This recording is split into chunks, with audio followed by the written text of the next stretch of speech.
Қымбатты әріптестер, құрметті желі оқырмандары. Қазақ поэзиясының хан тәңірі атанған тау тұлғалы ақын Мұқағали Мақатаевтың қаламынан тыс қалған тақырып жоқ шығар сірә.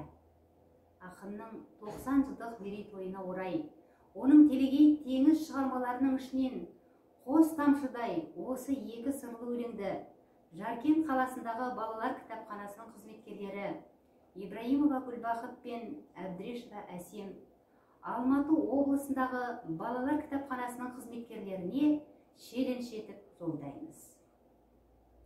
Мұқағали Мақатаев, күндер. Күндер, қайда сұғып барасыңдар?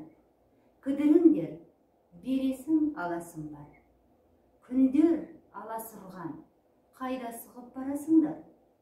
Қарайлаңдар, тағдыры ортақ менің талай жан бар.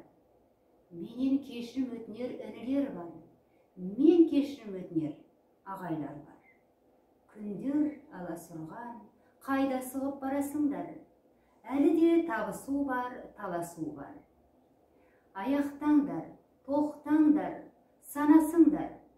Күндер, кідіріңдер, сәл ғана рахым тамызыңдар. Белшемнен қарызым бар. Менің елім айтар арызым бар. Елімнің маған айтар арызы бар.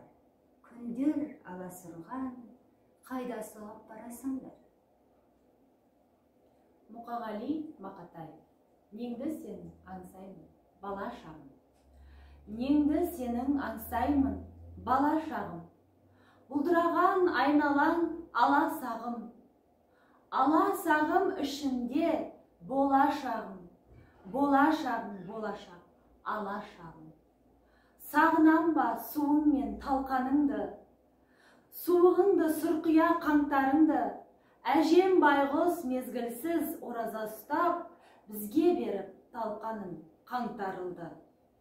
Сағынам ба түстеріңді, кештеріңді, жалаң аяқ таңғышып кешкенімді, өшкенімді білдірмей өскенімді, жүре бердім жамылып бөстегімді. Сағынбаймын, сағынсам мұңайтады, мұңайсам көңіл тағы ылайтады. Әнуарды, шәмшіні, шәмілдерді, күн өткізген солай деп кім айтады?